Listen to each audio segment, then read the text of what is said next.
Hello friends, अब हम लोग अपने नेक्स्ट टॉपिक की तरफ प्रोसीड करते हैं और हमारा नेक्स्ट टॉपिक क्या है? Laws of refraction of light. तो अभी हमने अपने प्रीवियस लेक्चर्स में देखा कि रिफ्रैक्शन ऑफ लाइट होता क्या है और वो कैसे कैसे एक मीडियम से दूसरे मीडियम में जाता है। ठीक है, तो अब हम देखेंगे कि लॉज ऑफ रिफ्रैक्शन मतलब जो रिफ्रैक्शन हो रहा है वो किसी लॉ के तहत ही हो रहा है, तो वो क्या होता है। तो आइए हम देखते हैं।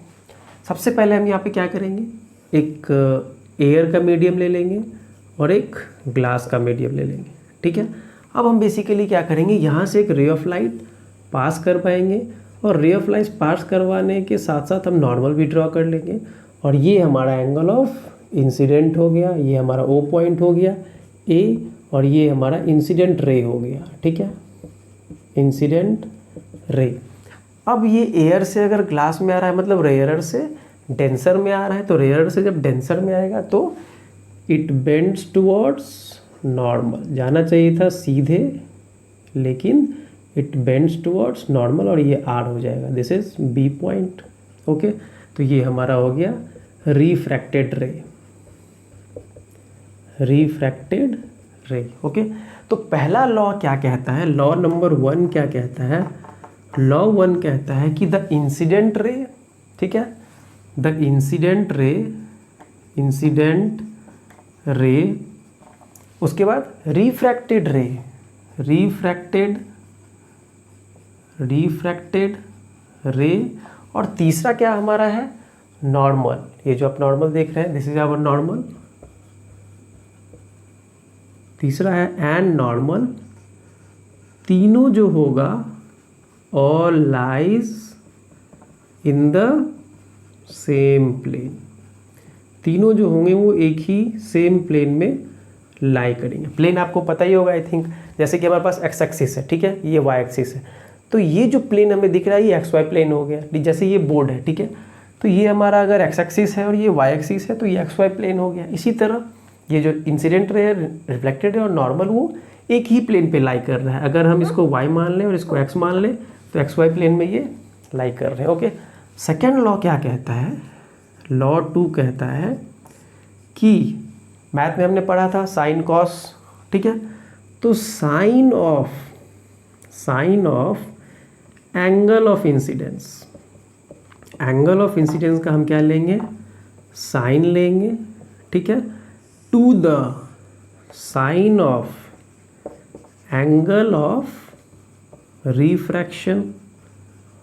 ठीक है, साइन हम किसका ले रहे हैं, इंसिडेंट रे का, और साइन हम ले रहे हैं रिफ्रैक्शन का, दोनों का रेशियो ले रहे हैं और ये हमें एक पर्टिकुलर कांस्टेंट वैल्यू मिलेगा। ठीक है, ये हमें एक कांस्टेंट वैल्यू। तो सेकेंड लॉ यही कहता है कि the sine of angle of incidence मतलब ये वाला टू द मतलब ratio to the sine of angle of refraction is a constant value. ठीक है, और इसी को हम बोलते हैं, कहने का मतलब हम ऐसा लिख सकते हैं, साइन एंगल ऑफ इंसिडेंस क्या होता है, यहाँ पे आई है, तो sine I by sine R is equal to constant, और इसी को हम बोलते हैं, this is known as Snell's law, Snell's law.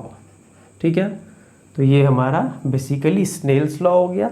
अब ये जो कांस्टेंट है इसी कांस्टेंट को हम बोलते हैं रिफ्रैक्टिव इंडेक्स, और जिसको हम n से डिनोट करते हैं। ठीक है, तो फाइनली हम क्या लिख सकते हैं, therefore n is equal to sine I by sine R. ये हमारा मोस्ट इंपॉर्टेंट फॉर्मूला हो गया कि refractive air n is refractive index, n is refractive index. तो रिफ्रैक्टिव इंडेक्स का फॉर्मूला हो जाएगा sine I by sine R sorry, और इसी को हम क्या बोलते हैं, sine I by sine R is equal to constant value, और वो कॉन्स्टेंट वैल्यू हमारा रिफ्रैक्टिव इंडेक्स होता है, उसी को हम स्नेल्स लॉ बोलते हैं। अब रिफ्रैक्टिव इंडेक्स का एक्चुअल में कोई यूनिट नहीं होता है, नो यूनिट। क्यों नहीं होता है, क्योंकि साइन आई का वैल्यू भी कुछ पर्टिकुलर हमारा 0 पॉइंट समथिंग आएगा और साइन आर का भी 0 पॉइंट समथिंग समथिंग आएगा, तो वो दोनों एक ही यूनिट का हो गया, मतलब दोनों का यूनिट तो एक ही हो गया बेसिकली। तो इसका यूनिट एक ही है तो दोनों दोनों यूनिट कैंसिल हो जाएगा, तो नो यूनिट होगा। ओके, तो इसका कोई यूनिट रिफ्रैक्टिव इंडेक्स का नहीं होता है। ठीक है, अब हम लोग ये समझेंगे आगे के क्लास में कि रिफ्रैक्टिव इंडेक्स के तहत हम लोग कैसे मीडियम में अलग अलग स्पीड ऑफ लाइट को फाइंड आउट करेंगे, और अगर हमारा अलग अलग एंगल दिया है तो उसके मदद से हम लोग कैसे रिफ्रैक्टिव इंडेक्स किसी भी चीज़ का निकालेंगे। ठीक है, अब थोड़ा सा हम ये समझते हैं कि रिफ्रैक्टिव इंडेक्स, हमने ये तो समझ लिया कि refractive index is sine I by sine R. ठीक है, लेकिन एक्चुअल में रिफ्रैक्टिव इंडेक्स क्या होता है? तो एक्चुअल में क्या होता है कि जैसे कोई भी हमारे पास मीडियम है, जैसे मैं ग्लास मीडियम मानता हूँ। ठीक है, तो ग्लास मीडियम का क्या होता है कि रिफ्रैक्टिव इंडेक्स थोड़ा सा ज़्यादा होता है, और जो एयर होता है उसका रिफ्रैक्टिव इंडेक्स थोड़ा सा कम होता है, और वाटर जो होता है वो ग्लास से थोड़ा सा कम होता है उसका रिफ्रैक्टिव इंडेक्स। ठीक है, तो रिफ्रैक्टिव इंडेक्स आप ऐसा समझ सकते हैं कि वैसा एक हमारा पर्टिकुलर्स है जो कि किसी भी चीज़ का बेंडिंग एबिलिटी बता सकता है। अगर किसी चीज़ का रिफ्रैक्टिव इंडेक्स ज़्यादा है, इसका मतलब अगर एयर से लाइट ट्रैवल करके जाएगा उस मीडियम में जिसका रिफ्रैक्टिव इंडेक्स ज़्यादा है, तो वहाँ पे बेंडिंग बहुत ज़्यादा होगा, लेकिन जिसका रिफ्रैक्टिव इंडेक्स कम है वहाँ पे बेंडिंग बहुत कम होगा। तो रिफ्रैक्टिव इंडेक्स एक इंडिकेटर हो गया बेसिकली कि हाँ इसका रिफ्रैक्टिव इंडेक्स ज़्यादा है, मतलब उसमें बहुत सारे मॉलिक्यूल्स लूज टाइटली पैक्ड है, वो एयर को पास नहीं करने दे रहा होगा, बहुत ज़्यादा बेंडिंग होगा। ठीक है, लेकिन जिसका रिफ्रैक्टिव इंडेक्स कम है उसमें क्या होगा कि उसको एयर आसानी से उसका जो मॉलिक्यूल्स है वो लाइट को आसानी से जाने देगा और वहाँ पे ज़्यादा बेंडिंग नहीं होगा। तो रिफ्रैक्टिव इंडेक्स आप समझ लेना, जिसका ज़्यादा है मतलब लाइट को वो रोक रहा है, जिसका कम है आराम से उसको पास होने दे रहा है। ठीक है, तो ऐसे सिग्निफिकेंस हम समझेंगे। Okay, that's it for today.